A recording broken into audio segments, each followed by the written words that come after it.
talofa Samoa APAAU o le talalelei mo oi. Sia ualofa talofa le nei fo ia sufou. E te lei loa ina mea uma. Po le ale tele o lo wata mai. Ma tele o faa ilonga ua maua mai le aonga mau lava sa ilinga. I faa manatu atu ia te oi. E iei lava le mutaanga o lo wata mai.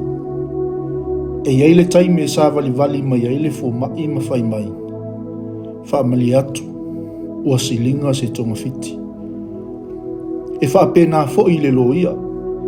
E feio fo i lana ko keis.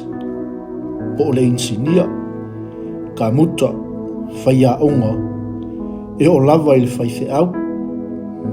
O le winga la o le tala. Tau mawhai e tau fiofi lau si la fia. Ma aua le so ona asosi pisi nisi aisi. E wa ai le leilo loto i fali. Tu ule ava noa isi tangata e tau te tala i fo i la tau. E aua le fau maa lo i manatu ma mea uma. Awa e iei lava lo mutaanga. Femele upo le poto.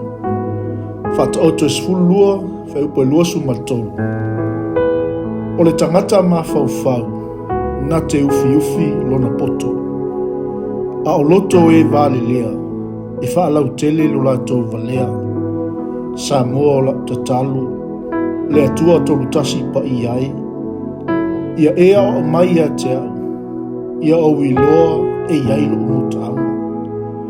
Ia o mai pea lau tuspa ia o wiloa na mafau fau lelei. Faaftai le malosi. Ma le poto wo o maua mai a te oe.